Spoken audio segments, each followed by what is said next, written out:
Comme introduction, le service de psychologie clinique occupe une place essentielle au sein de cet hôpital. Euh, il est constitué de psychologues cliniciens spécialisés dans l'évaluation, l'accompagnement et le traitement des troubles psychologiques. Euh, il contribue de manière déterminante à la prise en charge globale des patients. Il collabore donc étroitement avec l'équipe médicale, l'équipe des infirmières et des assistantes sociales d'ici. Donc, on travaille dans une équipe multidisciplinaire. Comme donc historique du service de psychologie clinique, hein, l'idée de créer ce service est venue en 2004 par donc, le frère directeur général de l'hôpital. Pourquoi? Il avait l'intention. Donc, vous savez qu'ici au Rwanda, il y a eu le génocide. Qui a donc le génocide connu contre donc, les Tutsis en 1994. Après, il y a eu l'augmentation des cas traumatisés. Alors, le directeur de l'hôpital, il avait l'intention que les gens qui venaient consulter l'hôpital, on utilisait surtout la chimiothérapie. Alors, il a jugé bon de créer un service de psychologie clinique avec, donc, il avait l'intention de répondre à un ensemble de problématiques qui ne pouvaient pas être efficacement prises en charge par les approches existantes à l'époque. Les approches existantes dans le temps, c'était juste la chimiothérapie. Le service alors débuta dans ce cas-là avec un seul psychologue. Mais il a continué à, je dirais, à croître, si je peux l'appeler ainsi. Et à ses débuts, le service offrait donc était gratuit. Donc on donnait les services gratuitement. On ne payait pas.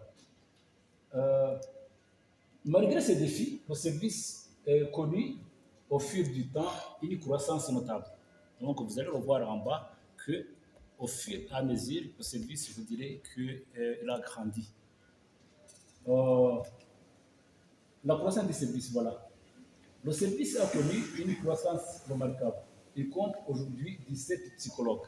Avant, c'était un seul psychologue et actuellement, nous comptons 17 psychologues, dont 4 docteurs en psychologie, 4, non plutôt 2 docteurs en psychologie, 4 de formation à maîtrise et 11 qui ont une licence en psychologie. Toutes ces personnes-là, oui. Je peux t'interrompre, merci, Oui. excuse-moi. Justement, pour avoir une précision sur la formation des psychologues ici. Parce que pour avoir le titre de psychologue, qu'est-ce qu'il faut? C'est une formation. Oui, ici à l'Université nationale du Rwanda, nous avons en faculté de médecine un département de psychologie clinique. Alors on fait une formation de 4 ans en psychologie clinique. D'accord. Et après, c'est spécifique, c'est en psychologie clinique. Comme il y a aussi la psychopédagogie, et autre chose. Okay. Donc c'est une formation en psychologie clinique. D'accord. Okay. Et il y a aussi une formation en maîtrise, mais on fait une formation en psycho. Donc je vais dire ça en anglais peut-être. Je vais essayer de traduire. Donc pour la maîtrise, c'est Master in Clinical Psychology and Therapeutic. D'accord. Master 2 ou Master 1? Master en psychologie clinique. D'accord. Il n'y a pas Master 1 et Master 2? Non, c'est juste forcé. Hein. Ouais. Alors, je disais, nous avons ici 2 docteurs en psychologie clinique, 4 de formation à maîtrise en psychologie clinique et thérapeutique, et 11 licenciés ou bien bachelor's degree en psychologie clinique. D'accord. La différence entre licence, maîtrise et docteur, c'est quoi? Je crois que vous allez m'aider. Donc, pour licence, on fait une formation de 4 ans. D'accord. Après donc, licence, on ajoute 2 ans de maîtrise, donc la maîtrise. Et je crois qu'on ajoute encore 4 ans pour le doctorat, ou bien PhD. Je sais que c'est. Si. Donc, Je me repère, c'est parce que c'est pas les mêmes diplômes en France. C'est pas les. Enfin, voilà, c'est pour ça. C'est pas vrai. Non, Ok. j'expliquerai tout à l'heure. D'accord. Tu veux, ou j'explique maintenant comme tu veux. Oh, oui, tu peux, il n'y a pas de Ouais. problème. Donc, hein? Nous, on a. Après le baccalauréat, Oui, ça vous parle, le baccalauréat? oui, c'est bachelor degree aussi. Voilà. On va en faculté de psychologie, en université de psychologie, et donc on fait la licence en 3 ans, où là c'est assez... on prend des options, mais il y a beaucoup de troncs communs. Et à partir du Master 1, on choisit une spécialité. Donc psychologie clinique, psychologie du travail, neuropsychologie ou psychologie scolaire. Ah, oui. Et là, on fait Master 1 en 1 an et Master 2 en 1 an. Et ça, c'est pour avoir le titre de psychologue. Si on n'a pas le Master 2, on ne peut pas être psychologue. On n'a pas le titre de psychologue. Et après, il y a ce qu'on appelle le doctorat, comme vous, où là, il faut faire une thèse. Et là, c'est en plusieurs années, ça peut aller jusqu'à 7 ans. Je crois qu'on va discuter. C'est presque la même chose qu'ici, à part donc c'est. Oui, je crois que c'est presque la même chose. Nous aussi, nous faisons donc la formation, et, oui, commune. Après, quand on entre donc à l'université, il y a, tu vois, la spécificité, donc je dirais la spécificité, tu vas faire la psychologie clinique Oui. pendant 4 ans. Oui. Et quand tu termines donc cette formation-là, on dit bachelor degree, c'est comme je crois, comme chez vous, les licences, baccalauréat, non? Baccalauréat avant c'était 2 ou 3 ans. Mais on a dit une formation continue de 4 ans et on dit que c'est une licence. D'accord. Après, tu fais une spécialité, non, la maîtrise aussi, D'accord. dans le même domaine, dans la psychologie. D'accord. Et après, la maîtrise, tu continues avec la. D'accord. C'est Le plus doctorat. long. Oui. C'est plus long chez vous. Mais le titre de psychologue, tu peux l'avoir après la licence. Oui. D'accord. Ok. Et du coup, c'est. D'accord. Ok. Je disais donc que ici, l'hôpital compte 2 docteurs en psychologie, D'accord. 4 personnes donc de formation à maîtrise, donc de formation à maîtrise, et 11 de formation qui ont donc au niveau de licence, des bachelor degree. D'accord. Ils ne font pas la même chose, du coup. Hein? Au niveau du travail réalisé, je suis désolée, hein, je pose beaucoup de questions. Non, il faut poser des questions. Du coup, c'est pas le même travail. Suivant Le niveau. Suivant qu'on a le niveau entre licences, par exemple, la personne qui a une licence de psychologie, elle ne fait pas le même travail que celui qui a un docteur en psychologie. Ou C'est la même chose. c'est la même chose. Sauf que le niveau est totalement différent. D'accord. Oui. Ok. D'accord. Alors, je dirais que, comme donc le service, je disais que c'est la croissance du service. Le service est commencé par ici à l'hôpital. Il y a eu l'extension dans les branches de l'hôpital. On vous a dit hier qu'il y a le centre psychothérapeutique Kizere, qui a 4 psychologues, et il y a aussi l'autre centre créé qui a 5. Tous donc travaillent ensemble.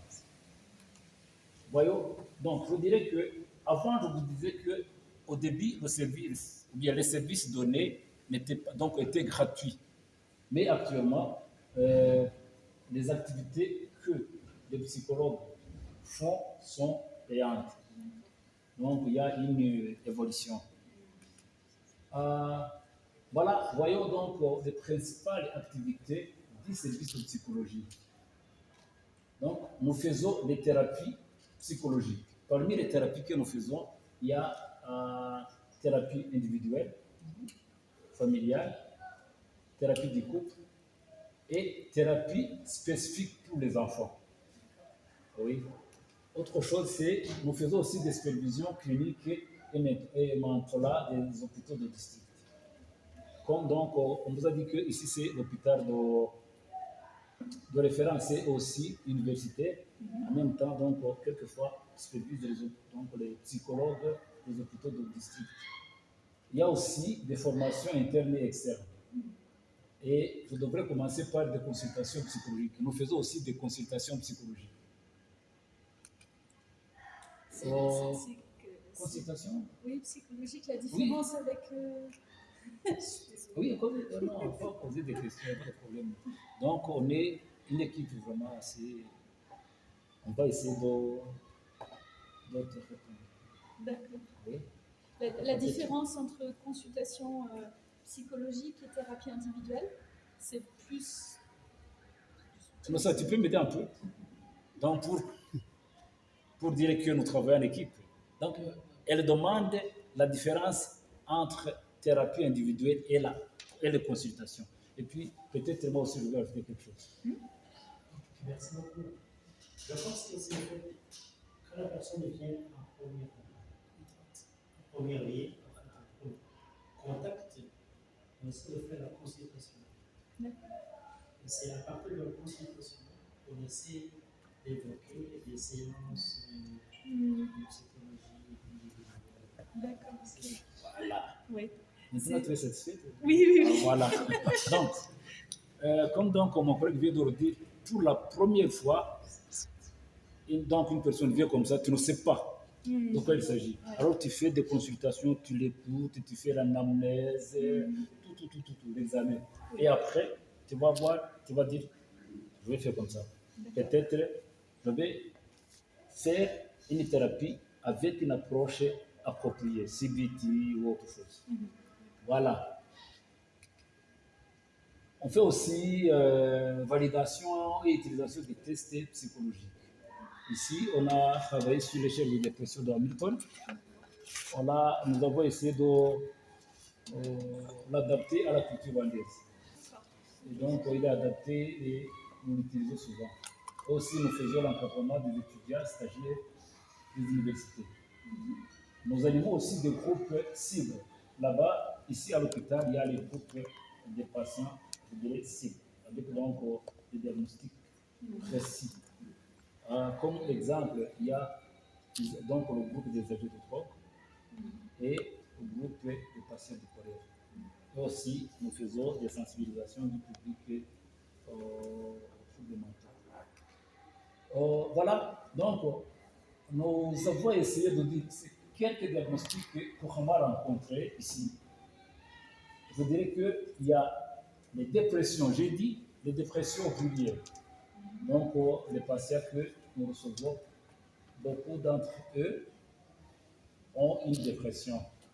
Et il y a des céphalées psychogènes, des phobies, troubles somatoformes, PTSD, trauma, des pathologiques, troubles du comportement chez les enfants, etc. Donc, ce sont quelques diagnostics que nous rencontrons.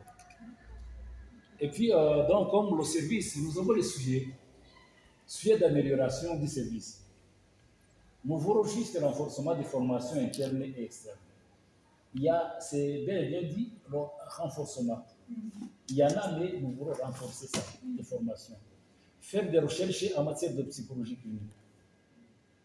Et renforcer activement son partenariat. Vous voyez ça? Ça. Son partenariat. C'est ça, avec donc la coopération. Voilà, ça, donc, je dirais que ce sont nos souliers. D'accord. Okay. Et puis, activités nouvelles envisagées. En tant qu'un service, nous envisageons quand même quelque chose.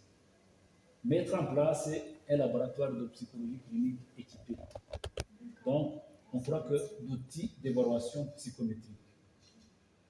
Je crois que l'hôpital pense à ça et nous aussi, nous envisageons à vouloir tant bien que mal faire ça. Autre chose, c'est développer des projets de recherche appliqués et encourager l'innovation dans les pratiques psychologiques afin d'améliorer la qualité d'intervention. Tout ça, je crois qu'on va faire ça. Élaborer et organiser différents modules de formation. Je vous ai dit que c'était l'hôpital, je dirais universitaire.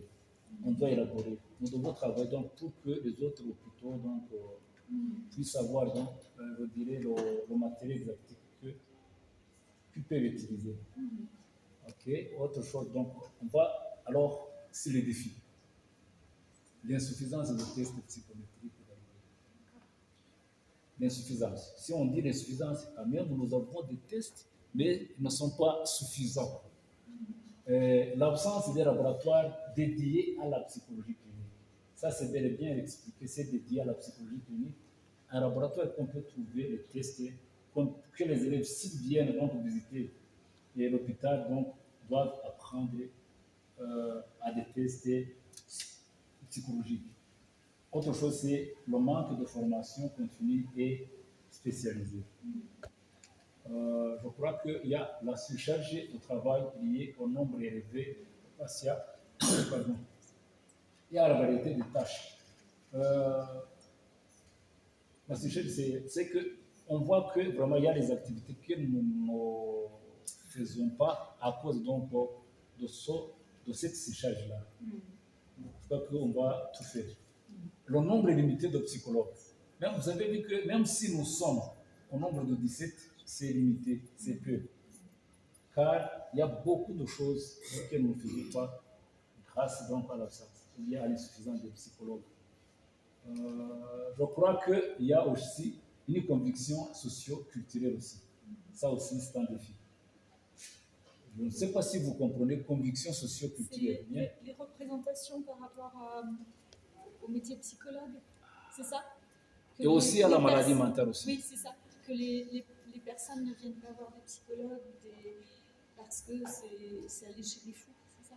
Ah, voilà. C'est ça? C'est ça. Donc, tu comprends bien. La conviction, donc, les gens ne consultent pas, quelquefois, à cause de leurs convictions. Voilà. Je crois que j'ai mis, etc. Donc, je crois que c'était juste, je suis à la fin de ma présentation. Je peux dire que ça, c'est merci pour votre aimable attention. Merci beaucoup.